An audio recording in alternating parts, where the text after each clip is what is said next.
नमस्कार स्टूडेंट, स्वागत है आपका केडी स्टडी क्लब में।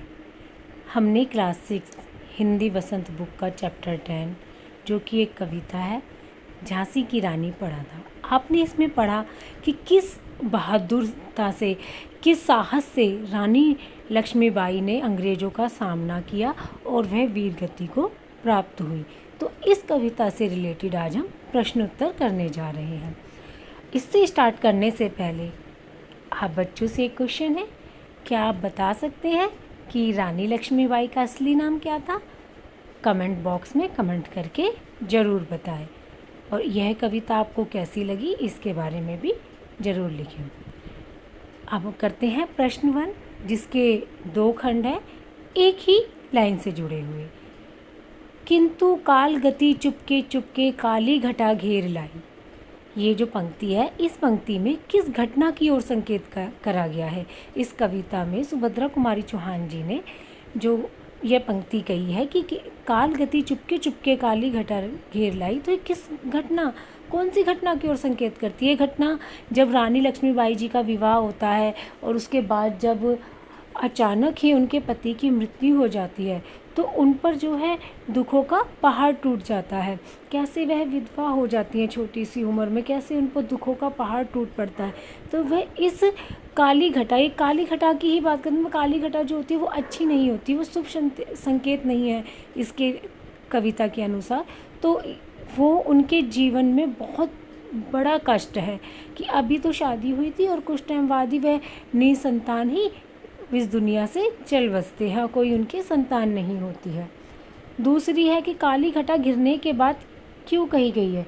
काली घटा गिरने के बाद मतलब ये कही कि काली घटा जैसी गिरती है, मतलब कि जैसे ही रानी लक्ष्मीबाई जी के पति की मृत्यु होती है तो उसके बाद जो अंग्रेज होते हैं उन लोगों को कितना मतलब खुशी मिलती है कि अब वहाँ पर जो है ये झांसी जो है वो वीरानी हो चुकी है, अब उस पर हम कब्जा करेंगे, अब उसमें वहाँ पे कोई संतान नहीं है, उसका कोई वारिस नहीं है, तो अब उस पर कब्जा करने की वह सोच रहे थे। एक तो रानी लक्ष्मीबाई वैसे ही अपने पति की मृत्यु से परेशान थी, दुखी थी, और अब इन अंग्रेज़ों का आक्रमण, तो इसकी वजह से भी वह परेशान, मतलब ये जो है काली घटा झांसी पर छा गई थी इस तरीके से। प्रश्न 2, कविता की दूसरी पंक्ति में भारत को बूढ़ा कहकर और उसमें नई जवानी आने की बात कहकर सुभद्रा कुमारी चौहान क्या बताना चाहती हैं? भारत को बूढ़ा किस लिए कहा? जैसे कि भारत जो है कई टाइम से गुलाम था अंग्रेज़ों का, तो वह एक तरीके से आज़ादी की उसको भूल चुका था, नीरस हो चुका था, उन्होंने कोई एक्टिवनेस नहीं था, पूरा मतलब एक बेकार सी ज़िंदगी लोग जी रहे थे, वही उन्हों की गुलामी करना, अंग्रेज़ों के लिए काम करना, कोई अपना जीवन का कोई महत्व नहीं रह गया था। तो इस तरीके से उन्होंने भारत को बूढ़ा कहा है। और भारत को फिर से नई जवानी कैसे मिली? जब अंग्रेज़ों ने हमारे ऊपर अत्याचार करने शुरू करे तो फिर धीरे धीरे करके हिंदुस्तानियों के मन में भी ये आया कि हम इतना अत्याचार इनका क्यों सहे और हम इन्हें बाहर निकालेंगे कैसे। 1857 में अलग अलग जगह विद्रोह हुए काफ़ी जगह, और रानी लक्ष्मीबाई जी ने भी अपनी झांसी को बचाने के लिए अंग्रेज़ों का विद्रोह किया।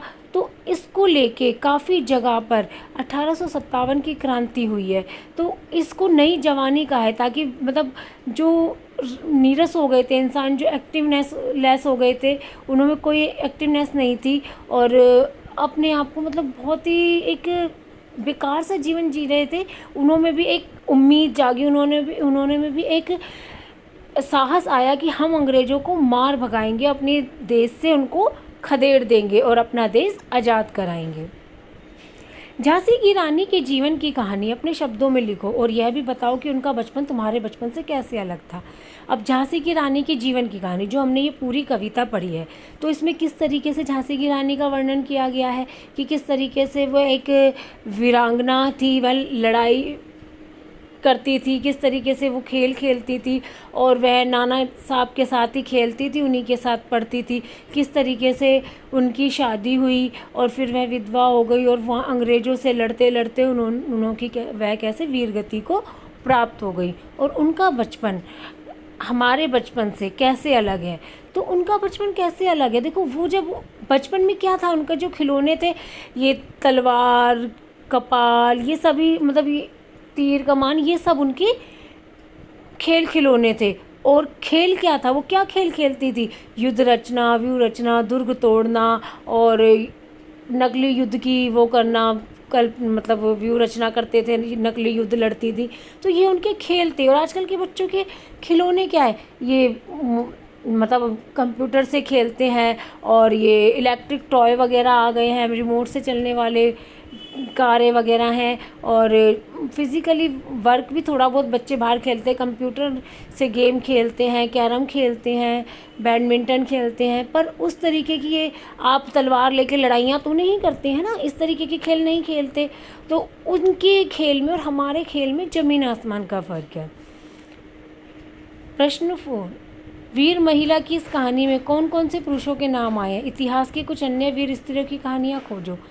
कुछ और भी वीर स्त्रियाँ रही हैं, जरूरी नहीं है कि वीर स्त्रियाँ मतलब जिन्होंने लड़ाई ही करी होगी, उन्होंने देश के लिए कुछ भी जो काम किया है, उन स्त्रियों के बारे में भी आप गूगल पे जाके सर्च कर सकते हैं, किसी किताब में सर्च कर सकते हैं। जैसे मदर टेरेसा ने भी हमारे बहुत योगदान दिया है हमारे देश के लिए। और भी बहुत सी महिलाएं हैं। अब इस कविता में कौन कौन से पुरुषों का नाम आया?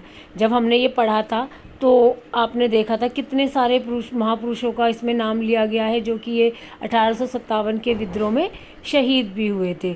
तो उनके जो नाम हैं वो हम इस कविता से ही देख के लिखेंगे। जैसे ये नाना दुदुपन, तातिया, चतुर, अजमुल्ला, सरमान अहमद, शाह मौलवी, ठाकुर कुंवर सिंह और सैनिक अभिराम, इन सबके नाम इस कविता में आए हैं। आपको यह प्रश्न उत्तर समझ में आए होंगे और कविता भी बहुत अच्छी लगी होगी। अगली वीडियो में अगले चैप्टर के साथ मिलते हैं। धन्यवाद।